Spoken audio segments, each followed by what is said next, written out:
तो देखो दिया गया है, क्वेश्चन आपका स्टार्ट हो गया है, कह रहा है आपसे कि भारत के सांस्कृतिक इतिहास के संदर्भ में पंचायतन शब्द किससे निर्दिष्ट करता है। यहाँ पर क्वेश्चन नंबर जो आपका दिया गया है ना, पहला ही दिया गया है। तो दोस्तों ये काफी कठिन आपको लग रहा है, लेकिन यहाँ पर दोस्तों याद रखिए, पंचायतन शब्द एक प्रकार की मंदिर रचना शैली है। यहाँ पर ऐसा हो जाएगा सी नंबर, मंदिर रचना शैली है। और महाराष्ट्र में एक जिला है रत्नगिरी जिला, रत्नगिरी जिले में एक मंदिर है वाडेश्वर मंदिर। तो वो वाडेश्वर मंदिर जो आपका है, इसका बेहतर उदाहरण है दोस्तों, याद रखिएगा, पंचायतन का। ठीक है, आगे बढ़िए, क्वेश्चन आपसे अगला पूछा गया है कि अंतरिक्ष विज्ञान पर अनुसंधान और विकास का श्रेय जाता है। अंतरिक्ष विज्ञान पर अनुसंधान और विकास का जो श्रेय जाता है वो किसे जाता है, तो आपके वी कौन है, आपके साराभाई। इसका जो आंसर है आपका बी हो जाएगा, विक्रम साराभाई ने ही अंतरिक्ष अनुसंधान और विकास के लिए अथक परिश्रम किया था। यहाँ पर आगे बढ़िए, क्वेश्चन दिया गया है कि सुल्तान के काल में खालसा भूमि अधिक पैमाने पर विकसित हुई थी। कि सुल्तान के काल में खालसा भूमि अधिक पैमाने पर विकसित हुई थी दोस्तों, याद रखिए अलाउद्दीन खिलजी। क्या हो जाएगा, अलाउद्दीन खिलजी ने राजस्व सुधारों के लिए कई प्रयास किए थे, है ना।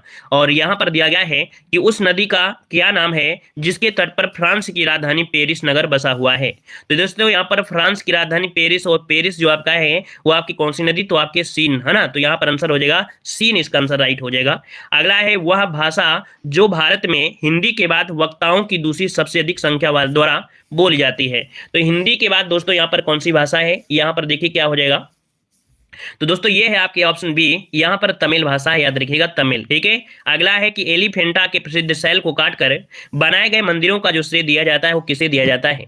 एलिफेंटा के जो भी आपके कह सकते हैं शैल है उनको काटा गया है और उनको मंदिर बनाए गए हैं दोस्तों, ये श्रेय जो जाता है किसको जाता है, यहाँ पर जवाब देना है। लाइक शेयर को ध्यान रखिए करें, सभी लोग लाइक शेयर करते रहिए, और नए हैं तो चैनल को भी सब्सक्राइब कर लीजिएगा। देखो यहाँ पर है तो आपके दोस्तों एलिफेंटा है, इनको बनाया था राष्ट्रकूटों के द्वारा। किसके द्वारा, राष्ट्रकूटों के द्वारा बनाया गया था दोस्तों। अगला क्वेश्चन दिया गया है कि निम्नलिखित में से कौन सा धर्म विश्व विनाशकारी प्रलय की अवधारणा में विश्वास नहीं करता है। मतलब जो विश्व है विनाश हो जाएगा, प्रलय से विनाश होगा, ऐसा विश्वास नहीं करता है दोस्तों। ये धर्म आपका कौन सा है, तो ये धर्म है दोस्तों जैन धर्म। इसका ऑप्शन आपका बी नंबर है, राइट हो जाएगा। ठीक है, क्यों, क्योंकि जैनों ने किसी भी प्रकार की हिंसा को सर्वथा त्याज्य माना है। ठीक है, और विश्व विनाशकारी प्रलय हिंसा का बोध होता नहीं है। ठीक है, मतलब विश्व हिंसा का बोध होता है, तो इस कारण से आपका बी बनेगा। अगला क्षेत्रफल के अनुसार राज्यों का सही और वही क्रम कौन सा है। दोस्तों यहाँ पर क्षेत्रफल के हिसाब से सबसे बड़ा कौन सा बनेगा, यहाँ पर देखिए आपका राजस्थान, फिर मध्य प्रदेश, मध्य प्रदेश हो गया, फिर यहाँ पर उत्तर प्रदेश चौथा स्थान आता है, फिर आंध्र प्रदेश, फिर आपका बिहार। तो दोस्तों यहाँ पर आंसर आपका डी नंबर है, राइट हो जाएगा। अगला दिया गया भारत के चावल की कटोरी क्षेत्र नाम से किसे जानते हैं। देखो चावल की कटोरी का क्षेत्र जहां पर दोस्तों ये है आपका जो कृष्णा गोदावरी डेल्टा क्षेत्र है, इस क्षेत्र में जो आपका है चावल की खेती की पैदावार अच्छी खासी होती है दोस्तों, तो ये चावल की कटोरी के लिए जाना जाता है। अगला दिया गया है आकाश में होने वाले अग्रिम सूर्योदय एवं विलंबित सूर्यास्त किस घटना के कारण होते हैं। सूर्यास्त होता है या सूर्य क्या होता है, अस्त होता है। तो यहां पर दोस्तों क्या होता है, सूर्य का जो अपवर्तन होता है, क्या कि आकाश में होने वाला अग्रिम सूर्योदय और विलंबित सूर्यास्त सूर्य के प्रकाश के अपवर्तन के कारण होता है। तो यहां पर आंसर आपका बी नंबर है, राइट हो जाएगा। अगला क्वेश्चन दिया गया है, यहां पर देखिए अगला पॉइंट के पहले आपको बता दें कि आप लोग हमारे ऐप से नहीं जुड़े हैं तो ऐप को जो डाउनलोड कर लीजिएगा। देव जीके ट्रिक हमारा ऐप है, जहां पर आपको कुछ फ्री पीडीएफ भी है, कुछ फ्री वीडियो भी है, और कुछ आपकी पीडीएफ है जिनको परचेज करके भी आप लोग पढ़ सकते हैं। यहाँ पर जीके के 5000 क्वेश्चन आपके दोस्तों मात्र 99 में है, पीडीएफ फॉर्मेट में है, अच्छे से डाउनलोड कर सकते हैं और निकाल के परचेज कर सकते हैं और प्रिंट निकाल सकते हैं। कंप्लीट हिंदी कोर्स मात्र 99 में कंप्लीट आपका है, और ऑब्जेक्टिव क्वेश्चन भी आपको दिए गए हैं। साथ में यूपी के भी दोस्तों आपकी है, तो यूपी के मात्र 49 रुपए में है, तो आप लोग यहाँ पर ले सकते हैं। बेहतर तरीके से कंटेंट आपका तैयार किया गया है कि वैसा आप पढ़ते रहिए, मजा आएगा पढ़ते हुए, बिल्कुल से आपको नींद नहीं आएगी। ठीक है ना, तो आप लोग हमारे ऐप को डाउनलोड करके पढ़ सकते हैं। क्वेश्चन नंबर आपका आ गया है 11, कह रहा है छोटा नागपुर का जो पठार है, छोटा नागपुर का जो पठार है ये कैसा पठार है। तो ये पठार आपका है, याद रखिए एक अग्र गंभीर, क्या एक अग्र गंभीर पठार है। मतलब ये कह सकते हैं कि ये जो पठार है एक प्रकार से कह सकते हैं कि बिहार के मैदानी क्षेत्र के ठीक दक्षिण में आपका है, और यहाँ पर जो आंसर आपका है वो आपका ए नंबर हो जाएगा। अगला क्वेश्चन आपसे दिया गया है, निम्नलिखित में से किसने महात्मा गांधी को आदेशित किया था कि वह भारत में प्रथम वर्ष खुले कान पर मुंह बंद कर व्यतीत करें। मतलब जब गांधी जी आपके आए थे यहाँ पर, तो उनको एक लोगों ने सलाह दिया था कि प्रथम वर्ष आपके करिए खुले कान पर मुंह बंद कर लीजिए। ठीक है, कान खोले रहिए, मुंह बंद कर लीजिए। दोस्तों ये सलाह जो दिया था वो आपके गोपाल कृष्ण गोखले ने दिया था। इसका ऑप्शन डी हो जाएगा। इनके गुरु भी हैं, आप लोग जानते होंगे। अगला है, संसार के सर्वाधिक महत्वपूर्ण मत्स्य क्षेत्र उन क्षेत्रों में पाए जाते हैं जहां, मतलब मछली जहां पकड़ी जाती है दोस्तों, ये ऐसा क्षेत्र होता है उष्ण और शीत महासागरीय धाराएं जहां मिलती हैं, जिसे हम बोलते हैं गल्फ स्ट्रीम। गल्फ वाले एरिया में क्या होता है कि ठंडा और गर्म पानी मिलता है, तो यहाँ पर मछलियां बहुत आसानी से मिल जाती हैं। अगला आपसे दिया गया है, जनगणना 2011 के अनुसार दिए गए विकल्पों में से लिंगानुपात का सही आरोही क्रम बताना है। तो दोस्तों सही आरोही क्रम की अगर बात करें तो दोस्तों हरियाणा में सबसे कम है, फिर आपके यहाँ पर जम्मू कश्मीर, सिक्किम, फिर पंजाब। तो इसका ऑप्शन देखिए यहाँ वाला आपका राइट हो जाएगा, हरियाणा, जम्मू कश्मीर। अगला है, भारतीय संविधान के अनुच्छेद में से कौन सा विधानसभा के निर्वाचन का प्रावधान प्रस्तुत करता है। तो विधानसभा के जो निर्वाचन होते हैं दोस्तों याद रखिएगा अनुच्छेद 170 के तहत होते हैं। ठीक है, 170 इसका अंदर आंसर राइट हो जाएगा। अगला, निम्नलिखित में से किसको संविधान द्वारा मौलिक अधिकारों को लागू करने की शक्ति दी गई है। तो दोस्तों यहाँ पर मौलिक अधिकार को लागू करने की शक्ति है किसके पास, सुप्रीम कोर्ट के पास है और आपके हाई कोर्ट के पास है। इसका जो ऑप्शन है डी नंबर हो जाएगा। अगला है, किसी राज्य में विधान परिषद की संरचना अथवा विघटन किया सकता है। विधान परिषद की संरचना और उसका विघटन कर सकते हैं दोस्तों, कैसे कर सकते हैं, तो केंद्रीय संसद के द्वारा कर सकते हैं दोस्तों, याद रखिए केंद्रीय संसद के द्वारा इसका आंसर राइट हो जाएगा।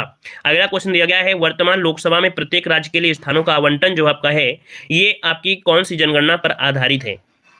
दोस्तों 1971 में जनगणना हुई थी, तब से आपकी जो सीटें हैं वो आपकी यथावत हैं और इसके बाद ये 2026 तक आपकी यथावत रहेंगी, इसके बाद इनमें परिवर्तन होगा।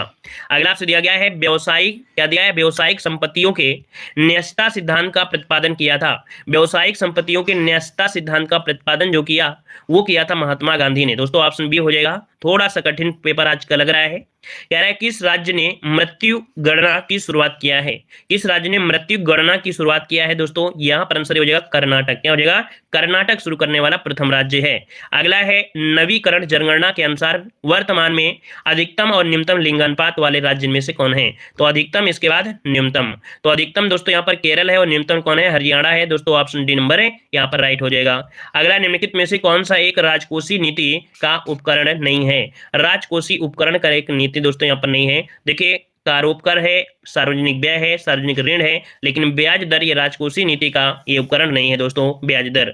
अगला है, भारत के संविधान के अनुसार निम्नलिखित में से कौन सा देश के शासन के लिए आधारभूत है। तो यहाँ पर देखिए दोस्तों, किसी भी देश में आपका है तो देश के शासन के लिए आधारभूत इनमें से जो माना जाता है शासन को चलाने वाला, वो राज्य के नीति निर्देशक तत्व होते हैं दोस्तों। राज्य के नीति निर्देशक तत्व यहाँ पर हो जाएगा, आंसर आपका सी बनेगा। अगला दिया गया है, पंचवर्षीय योजनाओं के मसौदे को अंतिम रूप से कौन स्वीकार करता है। चलिए दोस्तों यहाँ पर बताइएगा, पंचवर्षीय योजना के जो मसौदे होते हैं अर्थात पंचवर्षीय योजना को अंतिम रूप से जो स्वीकृति देता है वो कौन देता है, तो ये है आपके राष्ट्रीय विकास परिषद, उसकी स्वीकृति देता है दोस्तों। ऑप्शन बनेगा क्या, यहाँ पर आपका सी नंबर हो जाएगा। अगला आपसे दिया गया है, भारी पानी वह पानी होता है। भारी पानी किसे कहते हैं दोस्तों, भारी पानी होता है ड्यूटेरियम हाइड्रोजन का एक समस्थानिक होता है, और यहाँ पर आंसर सी हो जाएगा, जिसमें हाइड्रोजन का स्थान समस्थानिक ले लेता है। क्या, जिसमें हाइड्रोजन का जो स्थान होता है वो समस्थानिक ले लेता है, आइसोटोप्स ले लेता है, तो इसका आंसर आपका सी वाला राइट हो जाएगा। अगला दिया गया है कि प्रकाश में 7 रंग होते हैं, रंगों को अलग करने का क्या तरीका है भाई, इन रंगों को अलग कैसे कर सकते हैं आप। तो आप क्या करिए, आप एक प्रिज्म लीजिए और प्रिज्म से क्या करेंगे, उसमें से प्रकाश लगा देंगे तो 7 रंग इसमें से क्या हो जाएंगे, अलग अलग हो जाएंगे विपजीवर के माध्यम से। अगला है, पौधे जो नमक युक्त मिट्टी में उगते हैं उन्हें क्या कहते हैं। पौधे जो नमक युक्त मिट्टी में उगते हैं उन्हें क्या कहते हैं दोस्तों, इन्हें कहते हैं हैलोफाइट कहते हैं। क्या कहते हैं, हैलोफाइट। जो लवणता जहां पर अधिक होती है और जहां पर ये उगते हैं उन्हें कहते हैं हम लोग हैलोफाइट कहा जाता है, हैलोफाइट हो जाएगा। ठीक है, अगला बताइएगा, कह रहे संवहनी पौधों में पानी ऊपर किससे जाता है। संवहनी पौधों में पानी जो होता है ऊपर किससे जाता है। कोई भी पौधा होता है दोस्तों, उनमें से पेड़ के नीचे से ही आपके कह सकते हैं कि जल वगैरह लवण वगैरह जाता है, तो ये दोस्तों होता है एक जाइलम टिश्यू होता है, अर्थात कह सकते हैं जाइलम को हम लोग एधा भी कहते हैं। बीच में आप देखे होंगे किसी भी पेड़ में मोटा मोटा सा होता है सफेद, उसी के कहीं ना कहीं पानी ऊपर जाता रहता है। अगला क्वेश्चन है, श्वेत प्रकाश को नली में कैसे पैदा करते हैं। श्वेत प्रकाश को नली में कैसे पैदा करते हैं, ये क्या है दोस्तों, तो कह रहा है तंतु को गर्म करके। क्या करिए कि नलिका में भरी जो आर्गन गैस होती है और पारे की वाष्प होती है, इसको विद्युत विसर्जन करा दीजिए और प्रारंभ करने की आवश्यक है कि दोनों काफी तंतु क्या होंगे, गर्म हो जाएंगे, और जब तंतु गर्म हो जाएगा तो नली पर श्वेत प्रकाश उत्पन्न हो जाएगा। ठीक है, लेकिन नली में क्या होना चाहिए, आर्गन गैस और पारे की वाष्प होना चाहिए। अगला आपसे दिया गया है, चिकित्सीय भाषा में गोल्डन आवर का संबंध किससे है। गोल्डन आवर का जो संबंध है दोस्तों याद रखिएगा, ऑप्शन सी, ये हृदय घात से होता है। किससे होता है, हृदय घात। इसका जो आंसर है यहाँ पर सी नंबर है राइट हो जाएगा। मतलब हृदय घात होने के पश्चात अर्थात पहला घंटा मरीज के लिए बेहद कीमती होता है, और अगर इस समय मरीज को अस्पताल ना पहुंचाया जाए तो समस्या हो सकती है दोस्तों। तो ये प्रथम घंटे को ही गोल्डन आवर कहा जाता है दोस्तों, ठीक है, प्रथम घंटे को ही गोल्डन आवर कहते हैं। निम्नलिखित में से कौन सा एक रासायनिक परिवर्तन का उदाहरण है? रासायनिक परिवर्तन का उदाहरण पूछा गया है। यहाँ पर रासायनिक परिवर्तन क्या दिखा रहा है, कौन सा ऐसा है रासायनिक परिवर्तन है? चलिए, बर्फ के घन का पिघलना, ऐसा हो सकता है? नहीं। किसी अंडे का तल जाना, ठीक है, गैसोलीन का क्वथनांक भी नहीं होगा क्योंकि भौतिक प्रक्रिया है। यहाँ पर किसी अंडे का जो तला जाना एक रासायनिक परिवर्तन है दोस्तों, ठीक है। और यहाँ पर जैसे लोहे में जंग लगना, दूध में दही बनना, है ना। यहाँ पर आंसर जो आपका है, आपका यहाँ पर सी हो जाएगा। अगला दिया गया है 20 वर्ष की आयु में मानव शरीर में हड्डियों की संख्या होती है। जब वो 20 वर्ष का हो जाता है दोस्तों तो उसके शरीर में हड्डियां बचती हैं 206, पहले होती हैं 300, ठीक है, शिशु अवस्था में। अगला है सफेद कीट एक महत्वपूर्ण कवक होता है। सफेद कीट जो है एक कवक होता है। ये कीट किस में मिलता है दोस्तों? सरसों का ये रोग है। क्या ये रोग जो है वो सरसों का रोग है दोस्तों, याद रखिए, सरसों में ये बीमारी होती है। अगला है ब्लैक हार्ट किस फसल की प्रमुख दैहिक व्यायिक है? मतलब ब्लैक हार्ट जो बीमारी होती है वो किस में होती है दोस्तों? ये रोग होता है आपके जो आलू होती है उसमें ऑक्सीजन की कमी हो जाती है भंडार के दौरान, तब ये एक दैहिक बीमारी है दोस्तों। इसका आंसर आपका डी बनेगा। अगला अंगूर में पाया जाने वाला जो सशक्त कार्बनिक अम्ल होता है, क्या होता है? अंगूर में क्या मिलता है? तो अंगूर में एक मिलता है कार्बनिक अम्ल, जिसे बोलते हैं टार्टेरिक अम्ल। क्या बोलते हैं? टार्टेरिक अम्ल बोलते हैं। इसको ऑप्शन आपका सी नंबर है राइट हो जाएगा। यहाँ पर आगे बढ़िए, क्वेश्चन दिया गया है कि नेवल एयर स्टेशन गरुड़ कहाँ पर स्थित है? नेवल स्टेशन गरुड़ ये कहाँ पर स्थित है दोस्तों? ये नौसेना का पहला एक यूवी आपका स्क्वाड है और ये मानव रहित कुर्मिला के है, तो ये आपका कोचीन में है दोस्तों। ऑप्शन यहाँ पर हो जाएगा आपका बी नंबर हो जाएगा। यहाँ पर दिया गया है निम्नलिखित में से कौन सा एक जैव आक्रमणकारी नहीं है? निम्नलिखित में से कौन एक जैव क्या है, अवक्रमणकारी नहीं है? यहाँ पर 37 नंबर में, तो ये दोस्तों साबुन, मतलब यहाँ पर जो अक्रवण सीन जो दिया है उन पदार्थों को कहा जाता है जिनका किण्वन जीवाणुओं द्वारा किया जाता है, ठीक है ना। क्या? जीवाणुओं द्वारा किया जाता है। तो घरेलू मलमूत्र जीवाणु द्वारा ही होगा, अपमार्जक है पौधों की पत्तियां, लेकिन साबुन होगा तो इसमें भाई जीवाणु थोड़ा करेंगे। यहाँ पर आंसर सी हो जाएगा। रक्त कैंसर को नियंत्रित करने के लिए किस रेडियोधर्मी समस्थानिक का प्रयोग करते हैं? रक्त कैंसर दोस्तों यहाँ पर होता है कोबाल्ट का प्रयोग करते हैं दोस्तों। कोबाल्ट का रोग कैंसर रोग के लिए, चिकित्सा के लिए किया जाता है। तो यहाँ पर इसका आंसर आपका बनेगा क्या भाई? तो कोबाल्ट दिया है रक्त कैंसर। कोबाल्ट का प्रयोग कैंसर रोग की चिकित्सा के लिए होता है और ये रेडियो एक्टिव तत्व होता है। कैंसर की चिकित्सा के रेडियम 192, गोल्डन 192 प्रयोग होता है।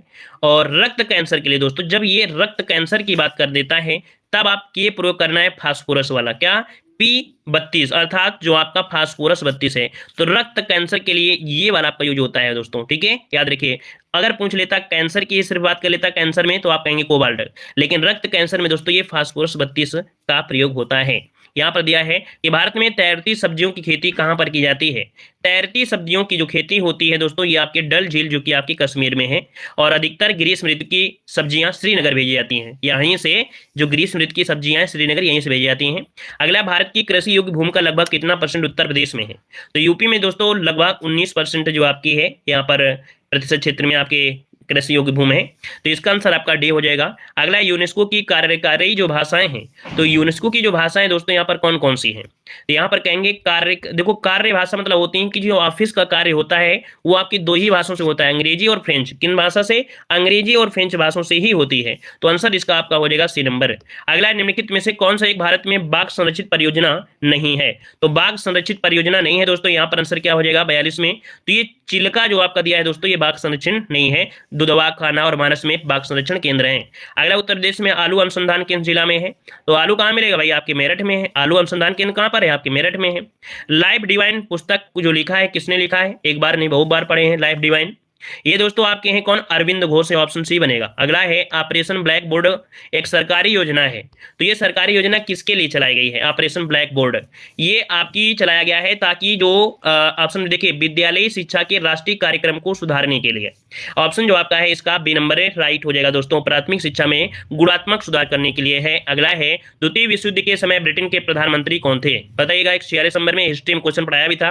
तो दोस्तों यहाँ पर देख सकते हैं, यार विंस्टन चर्चिल थे। कौन? विंस्टन चर्चिल, इसका आंसर है राइट हो जाएगा। अगला है कि वह देश लगातार तीसरे साल भी फाइनेंशियल स्टॉक फोर्स की ग्रे लिस्ट में बरकरार है अपने स्थान बनाए हुए है दोस्तों। तो ये है आपका ऑप्शन सी, यहाँ पर पाकिस्तान है दोस्तों। ये आपका तीसरे साल भी अपनी इस लिस्ट में बिल्कुल पहले ही जैसा आपका है, ठीक है। और अगला क्वेश्चन दिया गया है कि संयुक्त राष्ट्र संघ की सुरक्षा परिषद में निम्नलिखित में से कौन सा देश स्थायी सदस्य देश नहीं है? स्थायी सदस्य देश नहीं है।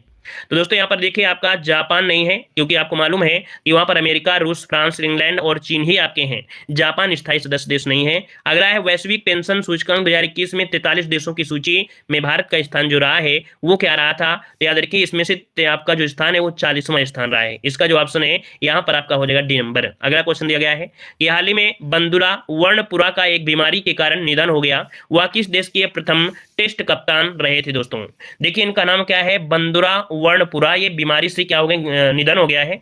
21 देश के प्रथम टेस्ट कप्तान आपके थे दोस्तों। यहाँ पर आंसर में से क्या बनेगा? यहाँ पर जो आपका आंसर है दोस्तों, यहाँ पर 150 का ऑप्शन भी हो जाएगा, श्रीलंका के थे दोस्तों। कहाँ के? श्रीलंका के थे दोस्तों। ऑप्शन यहाँ पर जो हो जाएगा वो आपका बी नंबर है, राइट हो जाएगा। तो अच्छा ये बताइएगा कि देखिए 50 क्वेश्चन आपके थे। आज के क्वेश्चन में थोड़ा सा क्वेश्चन टफ थे, है ना, लेकिन ऐसा भी नहीं है कि आप लोगों के एग्जाम के लिए कठिन हो, क्योंकि वीडियो एग्जाम के लिए कहीं ना कहीं ऐसे क्वेश्चन कठिन नहीं माने जाएंगे, ठीक है। और 50 में 1/2 के हिसाब से ये बताइए कि आपका स्कोर कितना गया है। अगर आपका स्कोर हमने बताया 35 नंबर भी आपका आ गया है समझो इस पेपर में, तो आपका भी स्कोर अच्छा है। कितने लोगों को यहाँ पर देखिए कितना आपका आया है, बाद में कमेंट जरूर करिएगा, लेकिन माइनस मार्किंग 1/2 करिएगा। हमने बताया माइनस मार्किंग 1/2 का मतलब होता है कि खूब मेहनत करिए और गलती कम करिए। गलती कम करेंगे तो सफलता दोस्तों आपको जरूर मिलेगी, ठीक है। उम्मीद है आप लोग मस्त होंगे, स्वस्थ होंगे, पढ़ाई भी करते रहिएगा, ठीक है। तो चलिए आज की क्लास में रखते हैं। सभी को जय हिंद, सभी को गुड नाइट।